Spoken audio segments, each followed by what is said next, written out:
Assalamualaikum warahmatullahi wabarakatuh. Waalaikumsalam warahmatullahi wabarakatuh. Salam sejahtera, salam Pancasila. Salam Pancasila. Terima kasih kepada seluruh pemirsa, baik yang ada di rumah maupun yang hadir secara langsung di acara kita Merah Putih Bicara. Bincang integritas, cinta bangsa, rasa kebangsaan, dan reformasi aparatur sipil negara. Hadir di tengah-tengah kita dua narasumber yang sangat profesional, sangat hebat. Ini menemani kita berdua. Yang pertama adalah Ibu Nurul Hidayah Juniati, sarjana hukum. Assalamualaikum. Oke, sehat Bu? Sehat, Bahagia? Bahagia. Ya. Kemudian narasumber yang kedua, ini Bapak Yulianto, sarjana pertanian. Assalamualaikum. Sehat Pak Yulianto? Alhamdulillah sehat. Terima kasih Mbak Dian atas kehadirannya ini di acara kita di podcast Merah Putih Bicara. Untuk membuka acara kita, saya ada pantun ini untuk pemirsa semuanya. Pagi hari dengar kicauan burung. Cakep. Suaranya merdu di atas dahan. Cakep. Podcast hadir membawa kita merenung kepemimpinan Pancasila, teguhkan kebangsaan. Monggo kepada rekan saya Mbak Dian untuk bisa menggali, mengulik-ngulik materi kita. Ini yang mana materi kita pada acara hari ini berkaitan dengan fungsi kita sebagai aparatur sipil negara, baik di masyarakat sebagai agen pemersatu bangsa. Monggo Mbak Dian, kami persilakan. Matur nuwun Mas Setio. Ini narasumber kita ini hari ini luar biasa semua. Luar biasa sekali. Yang pertama Bu Nurul ya. Bu Nurul, bagaimana kabarnya hari ini? Alhamdulillah. Baik, bahagia. Oh, bahagia. Harus selalu bahagia. Harus. Bu. Oh, mungkin langsung saja nih Mas Langsung Setio saja. ya. Karena waktu kita juga ada pertanyaan pertama, Bu Nurul, bagaimana menjaga kenetralan PNS dalam memfasilitasi anggota DPRD dalam berkegiatan sesuai tugas fungsi panjenengan di Sekretariat Dewan. Monggo. Terima kasih Mbak Dian, Mas Setio. Mungkin di sini saya akan bercerita mengenai tugas kami di Sekretariat DPRD Kabupaten Semarang. Kebetulan kami memfasilitasi Bapak Ibu anggota DPRD Kabupaten Semarang dalam berkegiatan. Sesuai dengan tupoksinya DPRD PP 12 tahun 2018.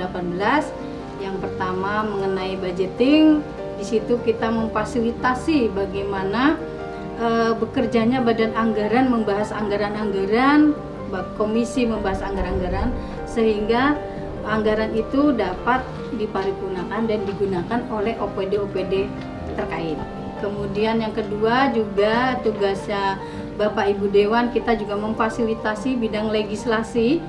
Legislasi itu yaitu menyusun rancangan peraturan daerah yang nanti menjadi perda yang digunakan oleh OPD-OPDG terkait sebagai dasar hukum untuk melaksanakan tugasnya eksekutif. Itu difasilitasi semuanya karena yang membuat eksekutif, tapi yang memfasilitasi kita semua. Jadi dari penyebaran bahan-bahan yang diberikan eksekutif ke kita untuk dipelajari Bapak Ibu Dewan, kemudian dipansuskan, akhirnya menjadi produk peraturan daerah yang bisa digunakan untuk panjenengan semua di OPD lainnya. Untuk teman-teman OPD itu harus dibahas melalui legislasi, proses legislasi itu masuknya di DPRD semua. Kemudian yang terakhir, tugas terakhirnya yaitu pengawasan. Nah, ini pengawasan ini biasanya evaluasi, Bapak. Evaluasi, Mbak. Evaluasi diadakan Monef untuk mengevaluasi pelaksanaan APBD tahun sebelumnya gitu. Nanti bisa dibicarakan bersama dengan OPD terkait, diambil langkah-langkah untuk kedepannya perbaikan. Untuk mengambil kebijakan di tahun seperti selanjutnya. itu. Kita juga kita tuh tugasnya hanya memfasilitasi Bapak Ibu Dewan di bidang anggaran, semua kegiatan kita fasilitasi, sama kita menyediakan tenaga ahli. Nah, itu yang fungsi utamanya kita dalam menjaga netralitas kita. Kita harus benar-benar memahami apa itu wawasan kebangsaan, dan saya juga telah menerapkan kepada anak buah saya supaya tetap netral bagaimanapun kita bekerja, karena di DPRD itu kan banyak sekali latar belakangnya dengan berbagai macam. Kita juga harus sopan, politik, etikanya harus dijaga, tidak membuat marah beliau-beliau. Betul. Sehingga semuanya nanti berjalan dengan kondisif. Mungkin itu Pak Setio, Mbak Dian, yang bisa kami ungkapkan mengenai tupoksi kami. Kami kembalikan lagi kepada Bu Dian ataupun Mas Setio. Terima kasih. Bu Nur, kalau boleh tahu berapa Bu anggota dewan di tempat panjenengan? Kebetulan di tempat kita 50, Mbak. Wah, cukup banyak ya Mbak Dian. Ya, dengan berbagai karakter, tapi kita harus sopan. Pokoknya intinya kita harus sopan, etika dijaga, sehingga dalam melayani Bapak Ibu Dewan, seumpamanya ada menjalin komunikasinya dengan baik, sehingga bisa berjalan dengan harmonis. Mungkin itu, Mbak Dian, Pak Setio. Matur nuwun Bu Nurul. Untuk selanjutnya narasumber kita yang kedua, Pak Yuli. Siap, Mbak Dian. Bagaimana Pak kabarnya? Alhamdulillah sehat, baik, Mbak Dian, Mas Tio. Pak. Mungkin langsung mawon ya Pak ya. Untuk pertanyaannya, bagaimana peran kepemimpinan Pancasila dalam pengembangan kreativitas anak? Sesuai tugas panjenengan kan di Dinas Pendidikan. Iya, betul. Monggo Bapak. Siap. Matur nuwun pemirsa dimanapun berada.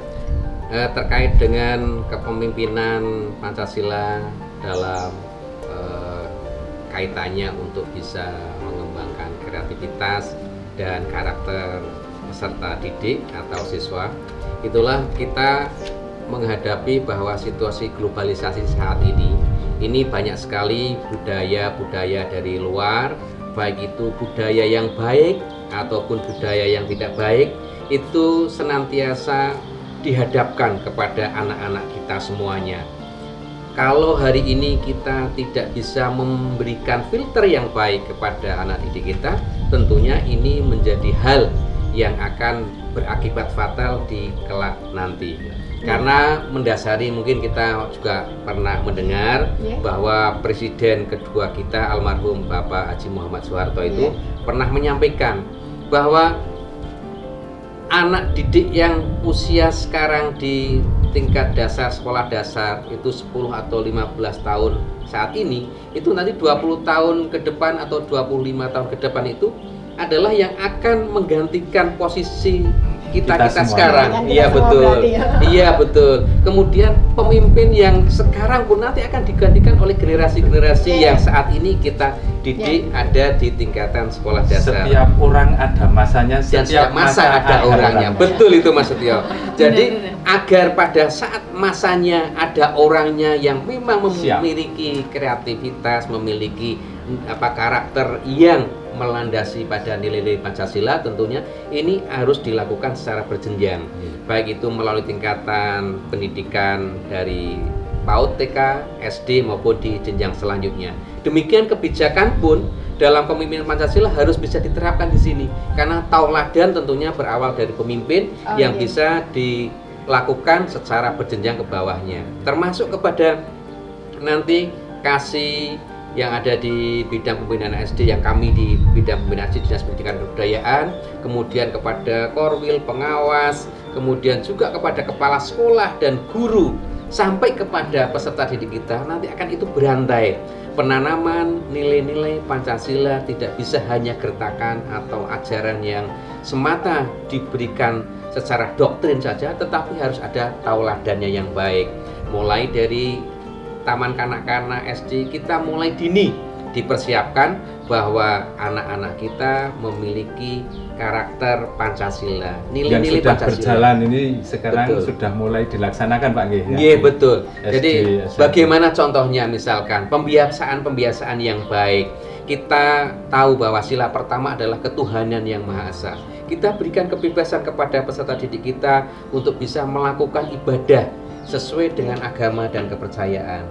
Selain itu juga ditanamkan saling toleransi, hormat menghormati antar umat beragama, utamanya di sekolah. Kemudian setelah itu kita juga harus kembangkan sila yang kedua. Bagaimana kita harus memiliki rasa kasih sayang. Antar teman tidak boleh ada bullying, antar teman tidak boleh ada kekerasan, iya kan? Jadi itu yang harus ditamankan. Jadi rasa sayang menyayangi. Kemudian bagaimana yang utama, kita sesuai sila ketiga harus mengutamakan persatuan Indonesia. Kita tidak usah membedakan dari mana rasnya, dari mana sukunya, dari mana agamanya, tapi kita satu bahwa kita adalah Indonesia. Bagaimana tokoh bangsa kita sudah memberikan tonggak satu nusa, satu bangsa, dan satu bahasa Indonesia. Kalau itu bisa dikembangkan, tentunya nanti kita akan persiapkan generasi saat ini akan menjadi generasi sebagaimana tadi Mas Setio sampaikan, generasi emas itu akan terwujud. Sehingga pemimpin-pemimpin yang akan memimpin kita atau nanti generasi yang menjadi kita adalah generasi-generasi yang memang memiliki nilai-nilai dan karakter Pancasila. Terima kasih ini saya masih mengganjal ini Pak Yuli, kaitannya dengan tema kita, kaitannya dengan ASN. Ini mau tidak mau, suka tidak suka kita ketemu dengan yang namanya modernisasi. Betul. Nah, bagaimana ini kita menjaga ASN di lingkungan kita ini agar tetap relevan dalam bekerja sesuai tupoksi, tetapi kita harus bisa memanfaatkan teknologi ini, karena teknologi ini juga positif dan negatif tentunya. Nyuwun pencerahannya ini. Mungkin kalau ini tidak hanya di kami, mungkin di semua seluruh juga dan semuanya si instansi bahwa kita ketahui bersama yang namanya digitalisasi itu era sekarang sudah tidak bisa kita elakkan bersama. Mau kita mau tidak mau kita harus sekarang itu bergerak cepat, kemudian juga kita harus akurat. Sehingga salah satunya adalah dengan digitalisasi. Jadi kegiatan yang hari ini, peristiwa yang hari ini bisa kita ketahui hari ini dan bisa hari ini juga kita berikan solusinya. Hanya saja dalam menggunakan digitalisasi kita harif dan bijaksana, apalagi kita ASN. Jadi perangkat digital apapun atau aplikasi apapun itu harus mempermudah, memperlancar kerja kita dalam memberikan pelayanan. Kita manfaatkan untuk mempermudah pekerjaan kita. Betul. Jangan sampai dengan digitalisasi, globalisasi ini menjadikan kita tidak menjadi tauladan tapi menjadi hujatan dari masyarakat karena perilaku kita yang tidak sesuai atau tidak arif atau bijaksana dalam menggunakan era digitalisasi sekarang. Yang terpenting adalah sekarang kita harus sebagai ASN yang menerapkan prinsip ASN yaitu berakhlak. Itu yang sudah dikembangkan gitu. Berarti kuncinya itu. Iya, berakhlak. Berorientasi pada pelayanan prima, kemudian kompeten, kemudian juga harmonis, loyalitas harus dijaga, kemudian juga adaptif terhadap perubahan-perubahan ini, dan yang penting kita harus saling menjaga kolaborasi, karena kalau kita harus berjalan sendiri tentunya tidak sampingkan ego kita masing-masing. Betul. Kalau kita seperti lidi bersatu kita teguh, bercerai kita runtuh. Demikian Mas Setio, Mbak Dian. Kita beri aplaus ini untuk narasumber kita. Monggo. Mungkin ini terakhir dari kita, bisa memberikan closing statementnya untuk Bu Ati. Sedikit aja ya. Bu Nurul dan Pak Yuli, monggo kami persilakan. Sedikit saja Bapak. Sedikit aja ya. Ini closing kami sebagai ASN, jagalah netralitas kita dimanapun kita ditugaskan dengan sikap loyalitas yang tinggi dan profesional terhadap lembaga. Mungkin itu closing saya. Terima kasih. Pak Yuli,